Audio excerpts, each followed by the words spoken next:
Aku pulang ke desa ini hanya untuk menguburkan ayahku. Tapi malam itu, aku sadar satu hal. Kematiannya bukan akhir, melainkan penyerahan.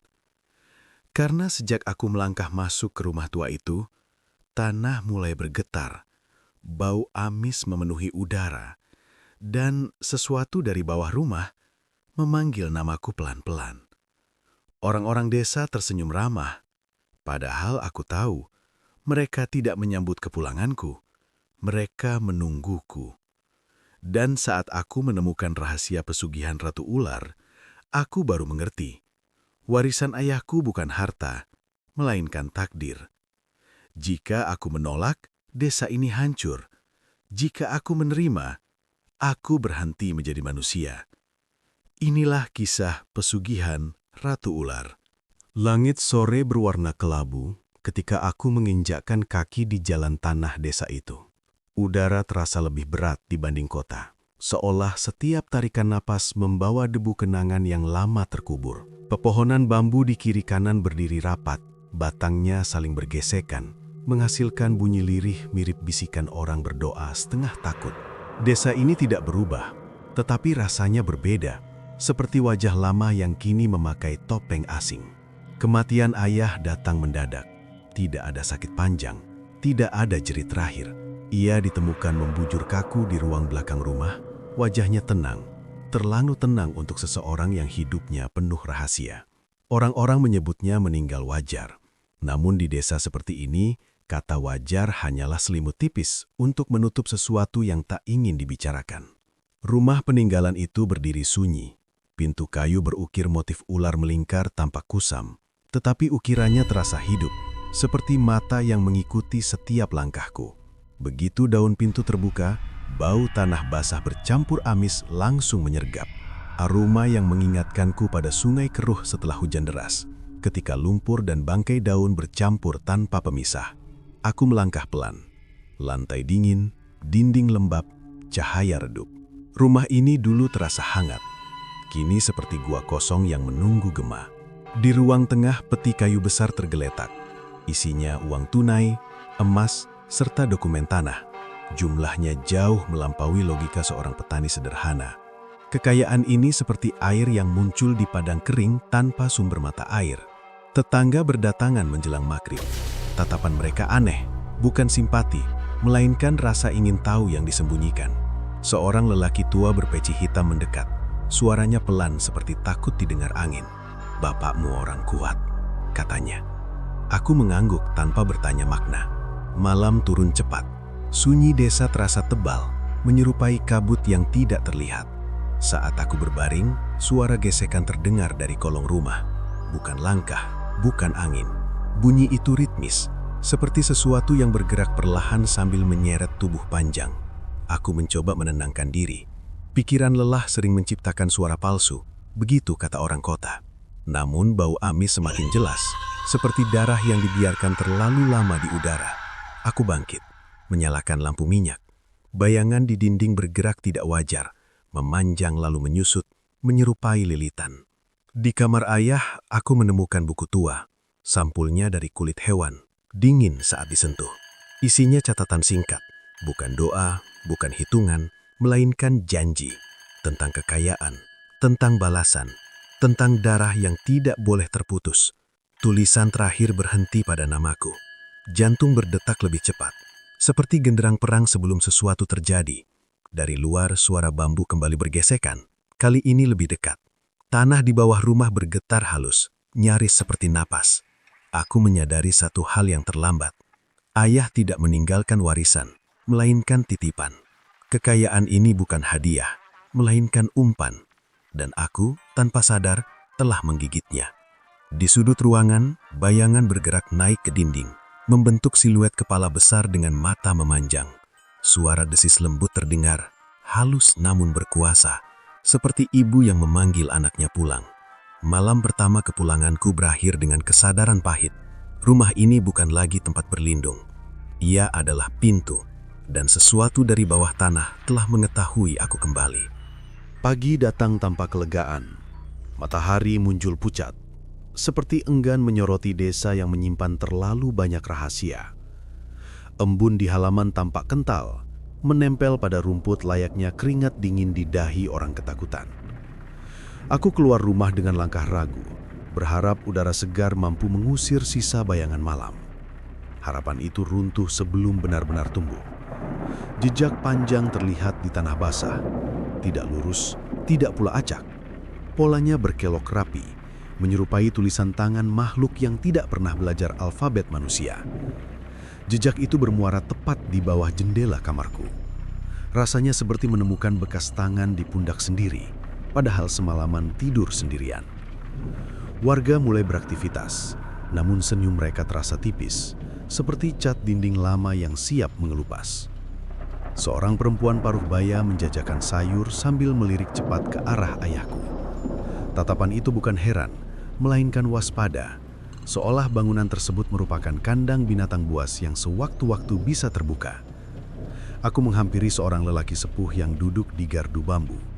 Kulit wajahnya keriput, matanya cekung, tetapi sorotnya tajam seperti pisau tua yang masih sanggup melukai. "Jejak apa itu?" tanyaku, berusaha terdengar biasa. Ia tidak langsung menjawab. Tangannya gemetar, bibirnya bergerak seolah menghitung sesuatu dalam hati. "Beberapa pintu seharusnya tidak dibuka ulang," ucapnya akhirnya. Kalimat itu menggantung seperti awan hitam. Tidak jelas maknanya, tetapi cukup untuk menumbuhkan rasa gentar. Aku kembali ke rumah dengan perasaan seperti berjalan di atas es tipis. Setiap langkah beresiko membuat semuanya retak. Di dalam, bau amis belum pergi. Justru semakin pekat, seperti peringatan yang sengaja dibiarkan. Buku kulit dari kamar ayah tergeletak di meja. Aku membukanya lagi. Di halaman berikutnya terdapat sketsa aneh. Lingkaran tanah, lilin hitam, mangkuk berisi cairan gelap, serta gambar ular bermahkota. Coretan itu kasar, namun penuh ketegasan, seperti peta menuju jurang yang digambar orang putus asa. Menjelang siang, suara dari kolong rumah terdengar kembali. Kali ini lebih jelas. Ada gesekan, ada hentakan pelan, ada irama teratur, mirip detak jantung raksasa. Aku berjongkok, menyingkap papan kayu yang lapuk. Kegelapan menyambut, pekat seperti tinta yang ditumpahkan. 2 titik cahaya muncul dari dalam, diam, mengamati. Tubuhku membeku, waktu terasa melambat, seperti jarum jam yang enggan bergerak. Dari kegelapan, suara lembut muncul, tidak keras, tidak mengancam, justru menenangkan.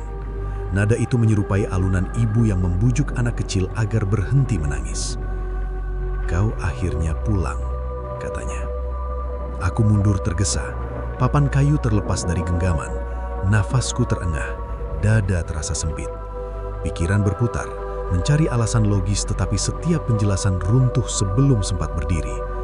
Ini bukan mimpi, terlalu nyata untuk disebut hayalan. Sore harinya hujan turun tiba-tiba. Air mengalir deras, membawa tanah, dedaunan serta sesuatu yang berkilau seperti sisik. Sungai kecil di belakang rumah meluap. Di permukaannya, tubuh-tubuh panjang bergerak mengikuti arus, tidak melawan, tidak pula hanyut. Mereka berenang seolah air adalah rumah lama yang akhirnya ditemukan kembali. Aku teringat cerita masa kecil, tentang penjaga hutan, tentang perjanjian tak tertulis, tentang harga yang selalu lebih mahal daripada keuntungan. Dulu kisah itu terdengar seperti dongeng pengantar tidur. Kini, ia berdiri di hadapanku, membuka mulut, memperlihatkan taring kenyataan. Malam kembali turun. Lampu minyak berkedip, cahayanya menari seperti jiwa gelisah. Dari dinding, bayangan ular bermahkota muncul lagi, kali ini lebih jelas. Matanya menatap lurus, penuh pengenalan. Aku menyadari sesuatu yang membuat lutut lemas. Tatapan itu bukan milik orang asing. Ia menatapku seperti cermin menatap wajah sendiri. Di telingaku, desis pelan terdengar lagi, membawa janji sekaligus ancaman. Darah tidak pernah lupa jalan pulang. Saat itu aku paham, kematian ayah bukan akhir. Ia hanyalah pergantian penjaga. Dan tanpa sadar, aku telah berdiri tepat di garis yang memisahkan manusia dengan sesuatu yang lebih tua, lebih sabar, dan jauh lebih lapar. Bab ini berakhir dengan kesunyian yang berdenyut. seperti hutan sebelum hujan besar, ketika alam menahan nafas, menunggu saat tepat untuk melepaskan semuanya. Malam ketiga terasa berbeda sejak senja. Langit tidak gelap perlahan, melainkan jatuh seperti tirai berat yang diturunkan sekaligus. Burung-burung berhenti bersuara lebih cepat. Serangga menghilang. Angin pun enggan singgah. Keadaan itu mengingatkanku pada detik sebelum petir menyambar. Ketika alam menahan tenaga, menunggu momen tepat untuk melepaskan kekacauan. Aku duduk di ruang tengah dengan buku kulit terbuka. Tulisan di dalamnya semakin jelas seiring waktu, seolah tinta tersebut menunggu keberanianku. Kalimat-kalimat pendek membentuk rangkaian perintah. Tidak ada rayuan, tidak pula bujukan. Isinya dingin, seperti daftar belanja menuju sesuatu yang tidak dapat dibatalkan.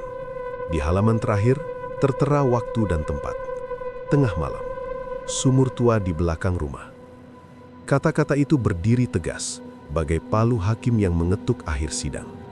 Tidak ada pilihan lain, seperti arus sungai deras, melawan hanya akan membuat tubuh terseret lebih cepat. Aku membawa lilin hitam, mangkuk tanah basah, serta kain putih. Setiap benda terasa lebih berat dari ukurannya, seakan mengandung beban niat. Langkah menuju belakang rumah seperti berjalan di lorong sempit tanpa ujung. Rumput tinggi menyentuh betis. Dinginnya mirip jari-jari orang mati yang mencoba menahan. Sumur tua itu masih ada. Bibirnya retak, dindingnya berlumut. Air di dalamnya hitam pekat. Tidak memantulkan cahaya, tidak pula memberi bayangan. Ia seperti mata terbuka yang menolak berkedip. Aku menyalakan lilin satu persatu, menaruhnya membentuk lingkaran. Api bergoyang pelan, bukan karena angin, melainkan karena sesuatu di bawah sana bergerak. Saat kain putih dibentangkan, bau amis kembali menyeruak. Lebih kuat, lebih nyata, seperti luka yang dibuka ulang. Aku menelan ludah, lalu membaca kalimat pertama. Suaraku bergetar, tetapi kata-kata itu mengalir lancar, seolah lidahku sudah menghafalnya sejak lama. Tanah di sekitar sumur mulai berdenyut. Getarannya halus, menyerupai denyut nadi di pergelangan tangan. Dari dalam, suara gesekan terdengar, berlapis, bertumpuk, seperti ribuan benda keras saling bersentuhan. Air hitam beriak, membentuk pusaran kecil. Ketika kalimat terakhir terucap, sesuatu muncul. Kepala besar terangkat perlahan, disusul tubuh panjang berkilau. Sisik-sisiknya memantulkan cahaya lilin, menciptakan warna keemasan yang tidak wajar. Di atas kepalanya, mahkota terbentuk dari tulang dan tanah, menyatu seolah tumbuh sejak awal. Matanya memandangku tanpa kedip. Tatapan itu berat, seperti gunung yang menekan dada. Aku ingin lari, namun kaki menolak perintah. Tubuhku berdiri kaku, bagai patung yang lupa cara bergerak. Ratu ular mendekat, suaranya masuk ke kepala tanpa melewati telinga. Darahmu memanggil lebih keras daripada doa. Ia melingkar di sekeliling sumur, lalu berhenti tepat di hadapanku. Ujung ekornya menyentuh tanah, meninggalkan bekas hangus. Udara di sekitarnya panas, tetapi anehnya tidak menyakitkan. Rasanya seperti berada terlalu dekat dengan api unggun. Berbahaya, namun menenangkan. Tiba-tiba, ingatan masa kecil muncul. Ibu yang sering sakit, ayah yang pulang larut dengan mata kosong. Mimpi tentang terowongan basah, suara desis yang selalu hadir sebelum tidur. Semua kepingan itu menyatu, seperti gambar yang baru terlihat jelas setelah potongan terakhir dipasang. Ratu ular membuka mulutnya. Tidak ada taring yang mengancam, hanya rongga gelap yang dalam. Dari sana keluar cahaya redup, memperlihatkan bayang-bayang manusia yang berlutut. Wajah mereka mirip ayah, mirip kakek, mirip diriku. Ritual ini bukan untuk memulai, ini untuk mengingat. Tanah di bawah kakiku terasa lunak, seperti berdiri di atas daging yang bernafas. Aku menyadari kesalahan besar. Selama ini aku mengira ayah yang memohon kekayaan. Nyatanya, ia hanya melanjutkan tugas, seperti pelari estafet yang menyerahkan tongkat tanpa sempat berhenti. Api lilin padam bersamaan, gelap menelan segalanya. Dalam kegelapan itu, sesuatu menyentuh dahiku. Dingin, licin, tetapi akrab. Seketika, tubuhku diliputi rasa panas menjalar, bukan seperti demam, melainkan perubahan. Tulang terasa direnggangkan, kulit seolah mengencang. Aku berteriak, namun suara itu tertahan di tenggorokan. Seperti mimpi buruk saat seseorang ingin bangun, tetapi tubuh menolak. Dalam kegelapan, suara Ratu Ular terdengar terakhir kali. Tidak semua manusia diciptakan untuk tetap menjadi manusia. Ketika cahaya kembali muncul, aku tergeletak di tanah basah. Sumur kembali diam. Tidak ada lilin, tidak ada mahkota, tidak ada tubuh besar. Namun ada sesuatu yang berbeda. Pendengaranku lebih tajam, bau tanah terasa jelas, detak jantung bumi terdengar pelan. Di tanganku, sisik kecil berkilau menempel, tidak bisa dilepas. Ritual itu selesai, namun aku mengerti, ini bukan penutup. Seperti pintu yang telah terbuka terlalu lebar, tidak ada cara menutupnya kembali. Dan di dalam diriku, sesuatu telah bangun, menunggu waktu untuk sepenuhnya mengambil alih. Pagi menyapa tanpa cahaya hangat. Matahari terbit pucat, seperti lampu tua yang hampir padam. Kulitku terasa berbeda. Bukan sakit, bukan pula kebas. Lebih tepatnya, terlalu sadar. Setiap sentuhan udara terbaca jelas, setiap bau tertangkap tanpa sisa. Tanah basah mengirim aroma besi. Kayu lapuk menyebarkan jejak usia. Bahkan detak serangga di balik rerumputan terdengar bagai ketukan halus di tempurung kepala. Aku berdiri di halaman rumah, mencoba menenangkan pikiran. Sisi kecil di telapak tangan masih ada. Berkilau samar, keras, namun menyatu seperti bagian tubuh yang sejak lama tersembunyi. Rasanya seperti menemukan kunci cadangan di saku lama. Aneh, tetapi masuk akal. Warga mulai keluar rumah. Tatapan mereka berubah. Tidak lagi penuh curiga, melainkan campuran hormat dan takut. Seorang anak kecil berlari mendekat, lalu berhenti mendadak, seolah melihat sesuatu di balik mataku. Ia menunduk, mundur perlahan, kemudian menghilang di balik pagar bambu. Aku melangkah menuju jalan utama. Setiap pijakan terasa mantap, seakan tanah mengenal berat tubuhku. Di gardu, lelaki sepuh yang kemarin kutemui sudah menunggu. Kali ini ia berdiri, punggungnya sedikit membungkuk, wajahnya tegang seperti orang yang menanti putusan. Sudah lengkap, katanya lirih. Aku tidak bertanya maksudnya. Jawaban itu terasa otomatis, seperti gema dalam gua. Kami berjalan bersama menuju balai desa. Bangunan itu sederhana, tetapi auranya pekat. Di dalam, para tetua telah berkumpul. Tidak ada sambutan, tidak ada senyum. Mereka membentuk setengah lingkaran, menyisakan ruang di tengah, seperti altar tanpa hiasan. Seorang perempuan tua melangkah maju, rambutnya memutih, matanya bening, suaranya tenang seperti air sumur dalam. Kami menjaga janji, ucapnya, bukan karena setia, melainkan karena takut lupa. Kalimat itu menusuk pelan. Aku merasakan sesuatu bergerak di dada, bukan emosi, melainkan kesadaran. Seperti tirai yang ditarik, memperlihatkan panggung lama. Ingatan bukan lagi potongan acak, kini ia tersusun rapi, membentuk alur panjang yang menempatkanku di ujungnya. Mereka menceritakan semuanya, tentang leluhur yang hampir binasa karena kelaparan, tentang tawaran dari bawah tanah, tentang syarat yang diwariskan melalui darah, bukan tulisan. Desa ini bukan penerima berkah, melainkan kandang, tempat merawat perjanjian agar tidak lepas kendali. Aku menyadari peranku, bukan korban, bukan pula penguasa. Lebih mirip penjaga pintu yang juga menjadi kunci. Analogi itu muncul jelas, seperti cermin bersih setelah lama tertutup. Suara ribut dari luar terdengar. Seorang pemuda diseret masuk. Tubuhnya bergemetar, matanya liar. Ia dituduh mencuri emas dari rumah tetangga. Tuduhan itu ringan di telingaku, tetapi reaksi tubuhku berbeda. Di perut muncul rasa hangat, bukan marah, bukan lapar, melainkan dorongan naluriah, seperti ombak yang tahu kapan harus menghantam karang. Tanpa sadar, aku melangkah mendekat. Pemuda itu menjerit, memohon ampun. Suaranya pecah, seperti ranting kering diinjak. Saat tatapanku bertemu dengannya, waktu terasa berhenti. Aku melihat bayangan diriku sendiri di matanya, bukan manusia, melainkan sesuatu yang lebih tua. Dari dalam tanah, getaran halus merambat. Bau amis kembali muncul, lembut namun pasti. Para tetua menunduk bersamaan. Tidak ada perintah, tidak ada ritual. Keputusan itu mengalir sendiri, seperti air menemukan jalannya.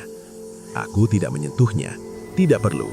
Tanah di bawah kaki pemuda itu bergerak, membentuk lilitan tak terlihat. Ia terjatuh, tubuhnya tertahan, nafasnya tersedot perlahan. Tidak ada darah, tidak ada jeritan panjang, hanya sunyi yang menutup seperti kain kafan. Saat semuanya berakhir, halaman balai desa kembali tenang. Tidak ada bekas, tidak ada saksi selain kami. Aku berdiri kaku, mencoba memahami apa yang baru saja terjadi. Rasa bersalah tidak datang, yang muncul justru kepastian, dingin dan utuh. Perempuan tua itu mendekat.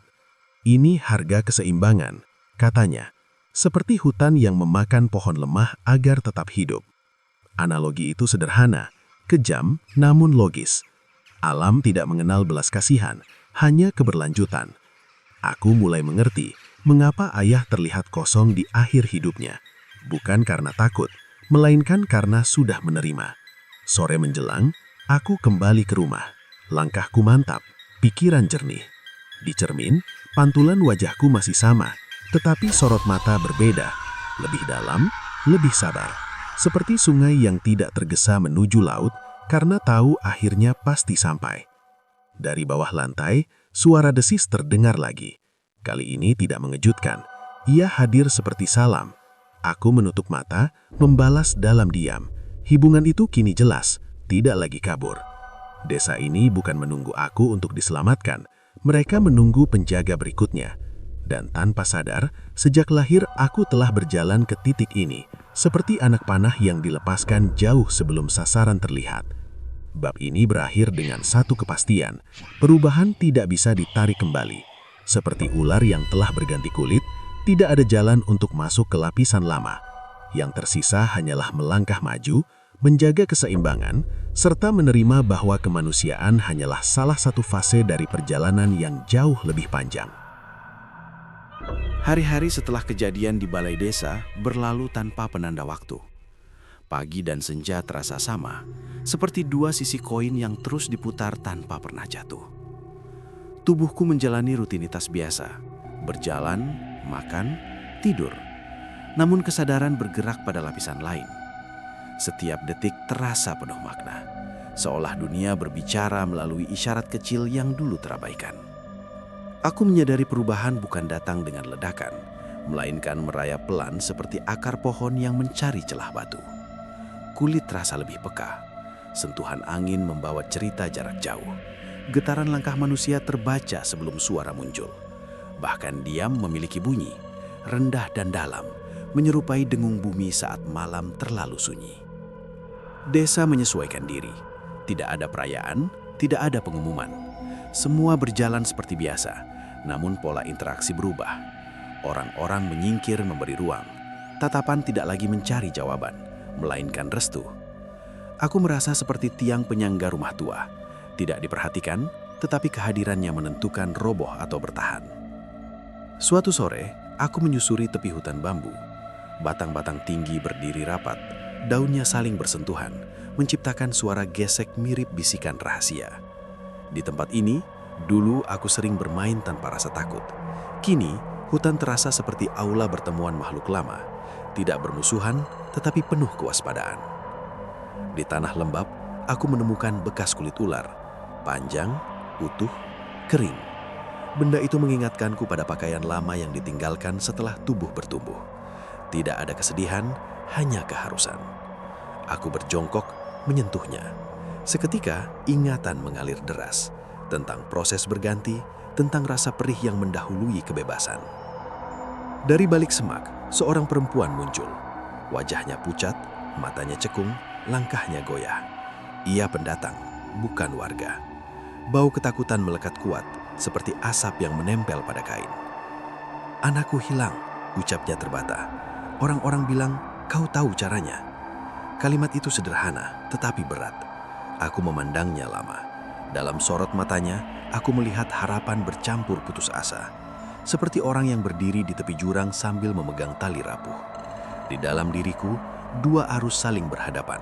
Satu menarik ke arah lama, satu lagi mendorong ke depan. Aku mengikuti perempuan itu ke rumah kecil di pinggir desa. Di sana, aroma sedih terasa pekat. Mainan kayu tergeletak di sudut, selimut kecil terlipat rapi, seolah menunggu pemiliknya pulang. Aku menutup mata, tanpa mantra, tanpa ritual, kesadaran merambat keluar, menyusuri tanah, air, akar, serta lorong-lorong gelap yang tersembunyi. Bayangan muncul, seorang anak tersesat di gua kecil dekat sungai, masih hidup, ketakutan, tubuhnya meringkuk seperti daun basah. Aku membuka mata. Perempuan itu menangis sebelum aku bicara, seakan jawabanku telah lebih dulu sampai. Kami berjalan ke sungai. Tanpa banyak usaha, batu besar di mulut gua bergeser memberi jalan. Anak itu ditemukan, lemah namun selamat. Tangis bahagia pecah. Suara itu menggema, menusuk dadaku dengan cara aneh. Bukan sakit, bukan senang. Lebih mirip gema dari masa lalu yang mencoba kembali. Saat ibu dan anak pergi, aku duduk sendiri di tepi air. Sungai mengalir tenang, membawa daun kering, ranting patah, serta cahaya senja. Air tidak memilih apa yang dibawa, ia hanya memastikan semuanya bergerak. Analogi itu terasa pas, menampar kesadaranku dengan lembut. Malam datang. Dari bawah tanah, desis terdengar lagi. Bukan perintah, bukan ancaman. Lebih seperti pertanyaan. Aku menutup mata, membalas dengan pikiran. Masih adakah sisa manusia di dalamku? Jawaban datang bukan berupa kata, melainkan perasaan. Seperti tangan besar yang diletakkan di pundak, tidak menekan, tidak menarik. Hanya mengingatkan bahwa perubahan tidak selalu menghilangkan, kadang hanya perluasan. Aku memahami sesuatu yang penting. Peranku bukan sekedar menjaga keseimbangan melalui pengorbanan. Ada pilihan lain, jalur sempit yang jarang dipakai. Seperti ular yang tidak selalu menggigit, tetapi tetap ditakuti karena keberadaannya. Namun, pilihan memiliki harga. Setiap penolakan akan menumpuk, seperti air di balik bendungan. Cepat atau lambat, tekanan itu mencari jalan keluar. Aku menyadari, cepat atau lambat, ujian yang lebih besar akan datang. Bukan dari desa, bukan dari manusia, melainkan dari diriku sendiri. Di depan cermin, aku menatap wajah yang masih kukenal. Garis-garisnya sama, tetapi maknanya berubah. Seperti huruf lama yang kini membentuk kalimat baru. Aku menyentuh sisik kecil di tangan. Ia masih ada, dingin, nyata. Bab ini berakhir dengan kesadaran sunyi. Kulit lama telah ditinggalkan, namun bentuk baru belum sepenuhnya sempurna. Aku berdiri di antara dua dunia, seperti senja yang bukan siang, bukan malam. Dan di ruang abu-abu itulah, takdir sebenarnya mulai menulis arah berikutnya. Perubahan terbesar tidak pernah datang lewat wujud, melainkan arah. Aku mulai merasakan pergeseran itu beberapa hari setelah kejadian di sungai. Bukan pada kulit, bukan pula pada mata, melainkan pada cara pikir berjalan. Keputusan tidak lagi dipilih, tetapi muncul, seperti bayangan yang otomatis mengikuti cahaya. Pagi itu, kabut turun tebal. Desa tampak tenggelam. Atap rumah seolah mengapung di lautan putih. Suasana tersebut menyerupai mimpi setengah sadar, ketika kenyataan dan hayalan berbaur tanpa batas jelas. Aku berjalan menyusuri jalan setapak, mendengarkan langkah sendiri yang kini terasa asing. Setiap pijakan mengirim getaran halus, menyampaikan kisah tentang siapa saja yang pernah melewati tempat sama. Di batas desa, aku berhenti. Ada sesuatu menunggu. Bukan sosok, bukan suara, melainkan tekanan. Seperti berada di dasar kolam, dada tertekan, air tak terlihat. Dari dalam tubuhku, dorongan kuat muncul, menuntut perhatian. Rasanya seperti benih yang lama tertanam, kini retak, siap menembus permukaan. Aku berlutut, menempelkan telapak ke tanah. Seketika, arus panas menjalar, bukan membakar, melainkan menyatu. Gambaran muncul silih berganti. Hutan lama sebelum desa ada, manusia pertama yang membuat perjanjian, tangisan, pengorbanan, lalu keseimbangan yang dipertahankan dengan susah payah. Semua tersaji seperti aliran sungai yang akhirnya bertemu laut. Di tengah arus itu, satu suara terdengar jelas. Bukan desis, bukan bisikan. Nada tenang, berwibawa, seolah berasal dari ruang terdalam. Waktumu hampir lengkap. Aku membuka mata. Kabut masih ada, tetapi tekanan menghilang. Jantung berdetak stabil. Kalimat itu tertinggal, berputar seperti gema di ruang kosong. Aku mengerti maknanya tanpa perlu penjelasan. Tahap berikutnya mendekat. Siang hari, seorang tetua datang ke rumah. Wajahnya tegang, langkahnya ragu. Ia membawa kabar dari luar desa. Beberapa orang asing membuka lahan hutan di utara, dekat wilayah larangan. Pohon-pohon tua ditebang, tanah digali, tanpa izin, tanpa rasa takut. Tindakan itu seperti menusuk sarang lebah raksasa dengan tongkat pendek. Aku mendengarkan tanpa menyelah. Dalam diri, sesuatu bergerak gelisah. Bukan amarah, melainkan insting menjaga. Seperti anjing tua yang mendengar suara asing mendekati rumah. Jika dibiarkan, lanjut tetua itu, keseimbangan rusak. Aku mengangguk. Jawaban terasa sederhana, namun langkahnya berat. Senja tiba ketika aku mencapai batas hutan. Suara mesin terdengar, memecah kesunyian. Cahaya lampu memantul pada batang pohon tumbang. Beberapa lelaki bekerja tanpa menyadari kehadiranku. Bau logam, bensin, serta keserakahan bercampur, menusuk indera. Aku melangkah maju. Tanah bergetar pelan, cukup untuk membuat mereka berhenti. Salah satu dari mereka menoleh, menatapku dengan heran. "Ini tanah siapa?" tanyanya kasar. Aku tidak menjawab. Tidak perlu. Udara berubah berat, angin berhenti. Dari balik semak, gerakan halus muncul. Bukan satu, bukan dua. Puluhan bayangan melingkar. Sisik mereka berkilau tertimpa cahaya lampu. Para lelaki itu mundur panik, terjatuh, berteriak. Mesin dimatikan, suara mati mendadak, menyisakan keheningan menekan. Aku berdiri di tengah, tidak mengangkat tangan, tidak mengucap kata. Tanah di bawah kaki mereka mengeras, menahan gerak. Rasa takut mengalir deras, seperti air bah yang tak terbendung. Salah satu menangis, memohon, suaranya pecah seperti kaca dilempar batu. Saat itu, pilihan hadir jelas.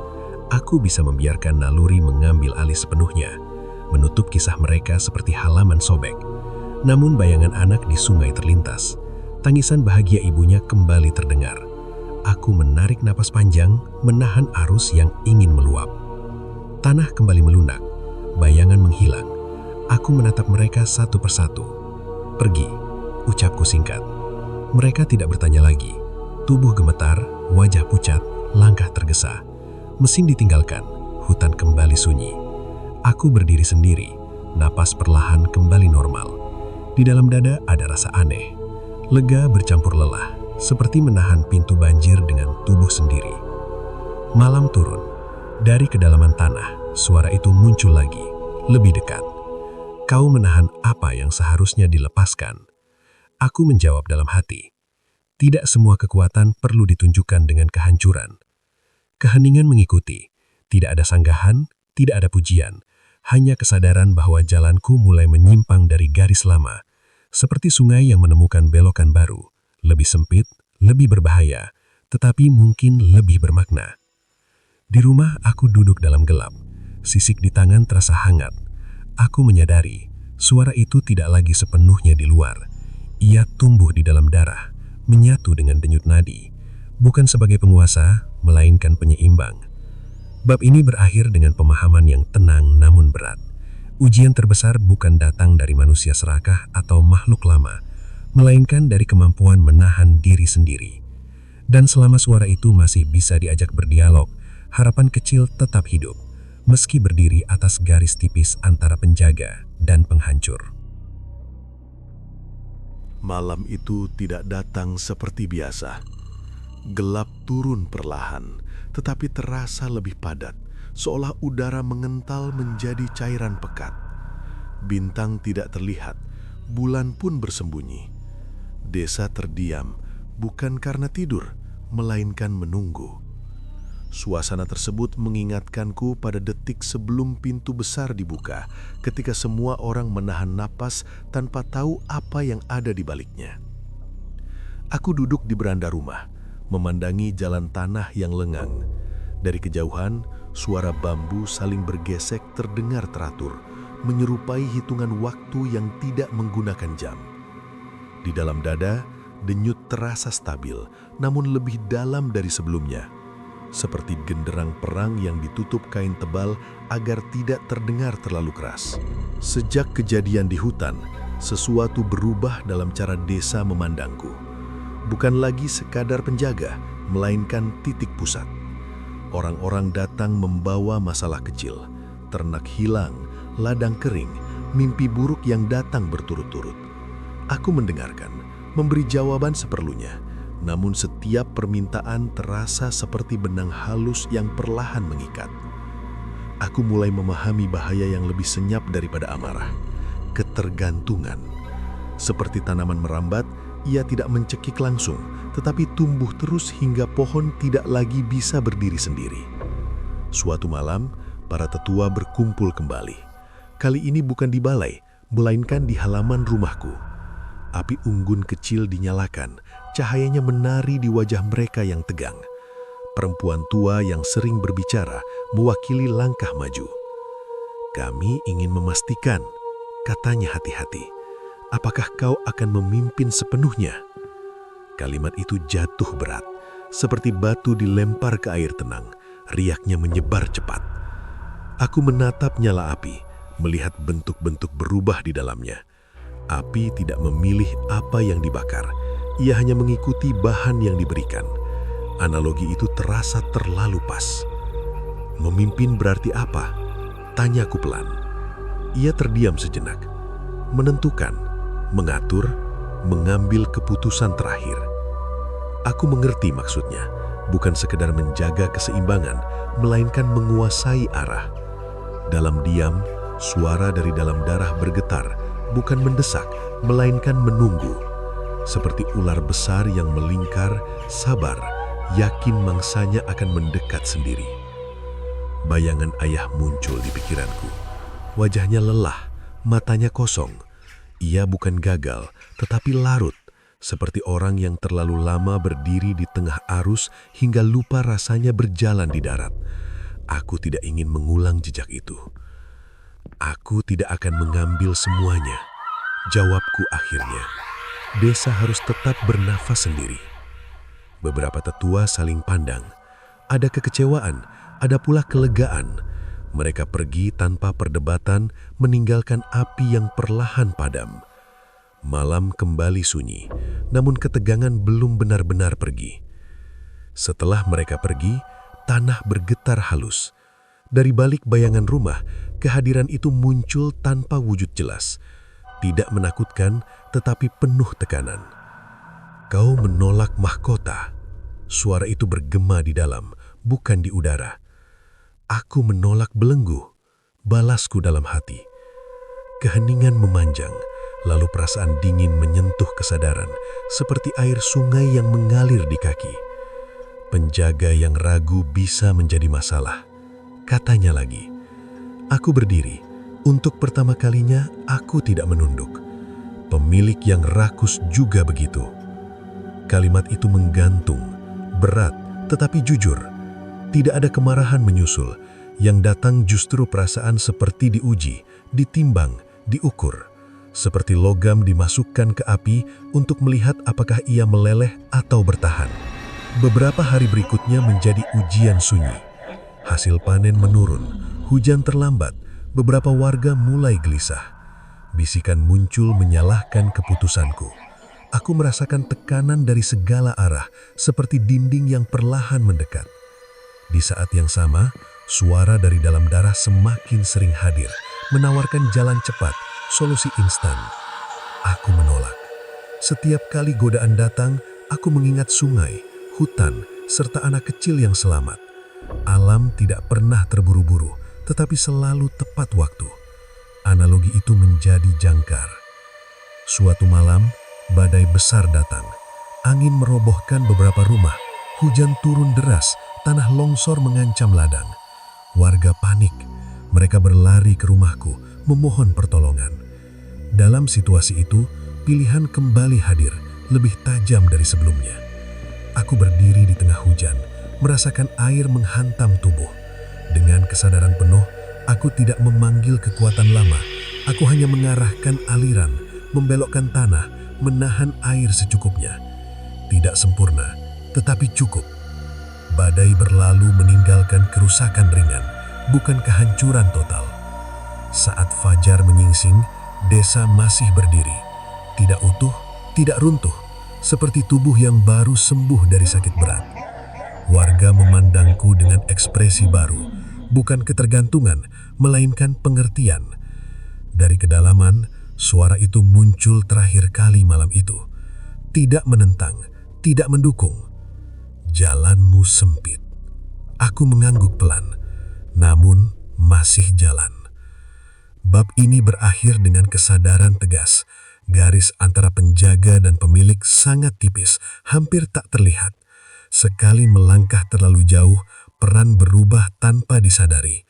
Dan aku memilih berjalan pelan di atas garis itu, meski setiap langkah membawa risiko jatuh ke salah satu sisi. Fajar hari itu datang dengan warna aneh, keabu-abuan seperti abu sisa pembakaran. Cahaya menyentuh desa secara ragu, seakan matahari sendiri belum yakin pantas muncul sepenuhnya. Aku berdiri di tepi ladang, memperhatikan tanah yang masih basah akibat badai semalam. Retakan kecil terlihat di beberapa bagian, bukan kerusakan besar, melainkan tanda kelelahan. Seperti kulit tangan pekerja tua yang terus dipakai tanpa jeda. Desa bergerak pelan. Fajar hari itu datang dengan warna aneh, keabu-abuan seperti abu sisa pembakaran. Cahaya menyentuh desa secara ragu, seakan matahari sendiri belum yakin pantas muncul sepenuhnya. Aku berdiri di tepi ladang, memperhatikan tanah yang masih basah akibat badai semalam. Retakan kecil terlihat di beberapa bagian, bukan kerusakan besar, melainkan tanda kelelahan. Seperti kulit tangan pekerja tua yang terus dipakai tanpa jeda. Desa bergerak pelan untuk bangkit. Warga memperbaiki atap, menegakkan pagar, menimbun tanah longsor dengan tenaga seadanya. Tidak ada keluhan berlebihan. Kesunyian mereka justru lebih keras daripada teriakan. Aku membantu seperlunya, mengangkat kayu, menahan dinding, mengarahkan aliran air. Setiap sentuhan terasa lebih bermakna, seolah tubuh ini memahami struktur dunia dengan cara baru. Namun di balik kesibukan itu, aku merasakan sesuatu lain bergerak. Bukan ancaman, bukan panggilan, melainkan tarikan. Seperti akar yang mulai mencari arah tumbuh setelah lama terpendam. Dorongan itu datang dari dalam, halus namun konsisten, menuntut pemahaman lebih jauh tentang siapa diriku sekarang. Siang hari, aku berjalan ke tempat tertinggi di sekitar desa, sebuah bukit kecil yang jarang didatangi. Dari sana, seluruh wilayah terlihat jelas. Rumah-rumah tampak kecil, sungai berkelok seperti garis perak kusam, hutan membentang gelap dan rapat. Pemandangan itu menyerupai tubuh besar, dengan desa sebagai jantung kecil yang berdetak pelan. Aku duduk, menutup mata. Angin menyentuh wajah, membawa bau tanah, dedaunan, serta sisa hujan. Dalam keheningan itu, kesadaran meluas, bukan keluar, melainkan ke dalam. Seperti menyelam ke danau tenang, melewati permukaan hingga dasar terlihat jelas. Di sanalah aku bertemu bayangan lama. Bukan ratu ular, bukan pula suara perjanjian. Bayangan itu menyerupai diriku sendiri, versi yang lebih muda, lebih rapuh. Ia berdiri dengan tatapan bingung, memegang ingatan tentang ketakutan pertama, kehilangan pertama, serta keinginan sederhana untuk hidup tenang. "Kau masih di sini?" ucapku pelan. Bayangan itu mengangguk. Tidak ada kata balasan, hanya perasaan yang mengalir seperti air hangat menyentuh kaki. Aku memahami sesuatu yang sebelumnya luput. Perubahan tidak menghapus asal, ia hanya menambah lapisan, seperti pohon tua yang tetap memiliki inti lembut di balik kulit keras. Tiba-tiba, tekanan muncul, bukan dari dalam, melainkan dari luar wilayah. Arah utara kembali bergetar, lebih kuat daripada sebelumnya. Aku membuka mata. Di kejauhan, awan gelap menggantung rendah, tidak bergerak seperti awan biasa. Ia diam, menekan, seperti beban pikiran yang terlalu lama ditahan. Tanpa menunggu panggilan, aku bergerak. Langkahku cepat, tetapi tenang. Di batas hutan, suasana berubah drastis. Udara terasa berat, tanah dingin, suara alam teredam. Di sana, beberapa orang asing berdiri mengelilingi lubang besar. Mereka bukan penebang, bukan petani. Simbol-simbol aneh tergambar di tanah. Benda-benda logam tertancap membentuk pola kaku. Aku mengerti segera. Ini bukan keserakahan biasa, melainkan upaya merebut kendali. Mereka mencoba memanggil, memaksa, membuka jalan tanpa izin. Tindakan itu seperti membongkar bendungan tua dengan tangan kosong. Salah satu dari mereka menoleh, matanya membesar saat melihatku. Ia berbisik pada yang lain. Mereka membentuk lingkaran, melantunkan sesuatu dengan nada keras. Tanah bergetar. Lubang itu mengeluarkan bau busuk yang menusuk, lebih tajam daripada amis sebelumnya. Dari dalam, sesuatu meronta, bukan ratu ular, melainkan pecahan kekuatan yang tidak seimbang. Aku berdiri di antara mereka dan lubang itu. Untuk pertama kalinya, aku tidak merasa ragu. Tidak ada perdebatan di dalam dada. Kesadaran mengalir utuh seperti sungai yang akhirnya menemukan jalur tetap. Ini bukan milik kalian, kataku jelas. Mereka tertawa, suara kering, penuh keangkuhan. Mantra dilantunkan lebih keras. Tanah mulai retak. Pada titik itu, aku tidak memanggil, tidak meminta. Aku hanya menyelaraskan diri, seperti alat musik yang disetel agar nada tidak sumbang. Getaran berhenti mendadak. Simbol di tanah pudar, benda logam berkarat seketika. Lubang itu menutup perlahan, seolah tak pernah ada. Para orang asing terjatuh, bukan karena diserang, melainkan kehilangan pijakan. Ketakutan menguasai wajah mereka, murni, tanpa lapisan. Aku tidak menghukum, tidak juga mengusir dengan kekerasan. Aku hanya menunjukkan. Dalam sekejap, mereka melihat bayangan diri sendiri, rapuh, kecil, tak berarti di hadapan kekuatan lama. Itu cukup. Mereka pergi tergesa-gesa, meninggalkan alat-alat yang kini tak berguna. Hutan kembali sunyi. Aku berdiri sendiri, napas teratur. Dari dalam darah, suara itu muncul. Kali ini berbeda, tidak menekan, tidak menguji. Kau mulai memahami bentukmu. Aku tidak menjawab. Senyum tipis muncul tanpa sadar. Analogi terlintas. Seperti ular yang tidak lagi bingung antara merayap atau melilit, karena tahu kapan harus diam, kapan bergerak. Saat matahari tenggelam, aku kembali ke desa. Langit memerah, awan kelabu menghilang. Anak-anak bermain lagi, tawa kecil terdengar, ringan, jujur. Aku menyadari sesuatu yang penting. Keseimbangan bukan tentang mengorbankan satu sisi demi sisi lain, melainkan memastikan keduanya tetap hidup.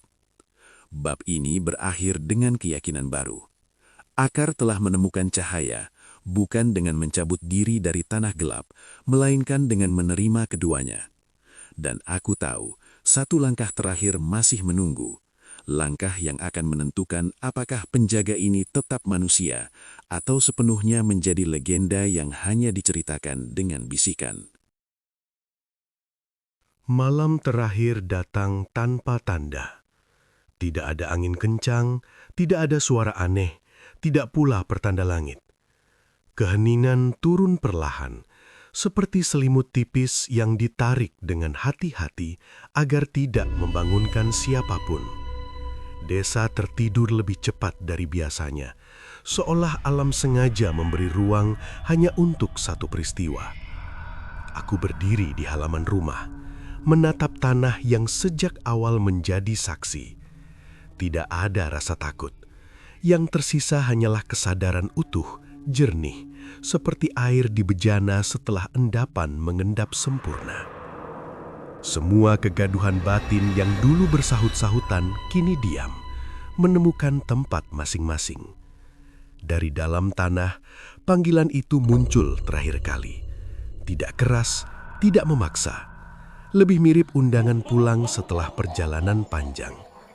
Tanah di hadapanku merekah perlahan, membentuk lingkaran lebar. Tidak menelan, tidak mengancam, hanya membuka, seperti pintu rumah lama yang engselnya sudah mengenali tangan pemilik. Aku melangkah masuk. Di bawah sana tidak gelap. Cahaya lembut menyelimuti ruang luas yang menyerupai aula alam. Akar besar menjalar di dinding, berdenyut pelan, membawa aliran kehidupan. Di tengah ruangan, Ratu Ular menunggu. Tubuhnya tidak sebesar sebelumnya. Wujudnya lebih tenang, lebih sederhana. Mahkota tulang telah berubah menjadi bentuk samar, seperti simbol, bukan benda. "Kau telah sampai," ucapnya tanpa suara. Aku mengangguk. Tidak ada rasa rendah, tidak pula angkuh. Hubungan kami kini setara, seperti dua sisi timbangan yang akhirnya sejajar. "Apa yang tersisa?" tanyaku. Ratu Ular memandangku lama. Tatapannya tidak lagi menembus, melainkan memantulkan, seperti danau yang memperlihatkan wajah siapapun yang berdiri di tepinya. "Pilihan terakhir," jawabnya. "Menjadi namaku atau menjaganya." Makna kalimat itu jelas. Jika aku memilih menyatu sepenuhnya, desa akan aman selamanya, tetapi namaku akan hilang. Tidak ada jejak manusia, tidak ada kenangan pribadi. Aku akan menjadi legenda yang hanya hidup dalam bisikan. Namun jika aku tetap berdiri di batas, keseimbangan bertahan meski rapuh, dan pengganti suatu hari nanti akan dibutuhkan.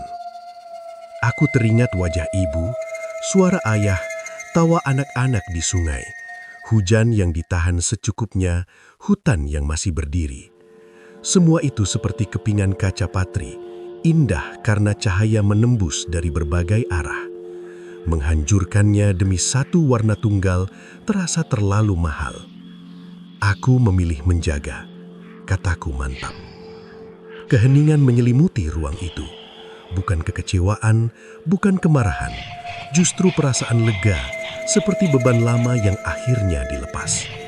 Ratu Ular mengangguk pelan. Maka siklus berakhir di sini.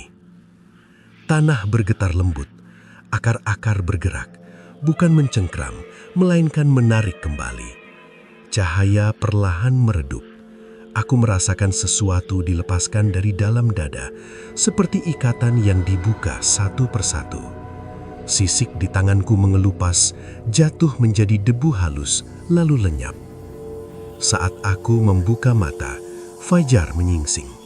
Aku terbaring di halaman rumah. Tanah kembali utuh, tidak ada celah, tidak ada tanda. Desa bangun seperti biasa. Ayam berkokok, asap dapur mengepul. Suara langkah terdengar ringan.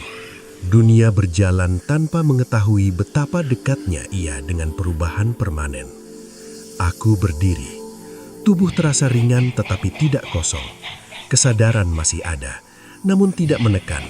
Seperti kompas yang tetap bekerja meski tidak terus-menerus dilihat. Aku tahu, jika keseimbangan terganggu lagi, aku akan merasakannya. Namun selama manusia menjaga batas, alam pun akan menjaga mereka.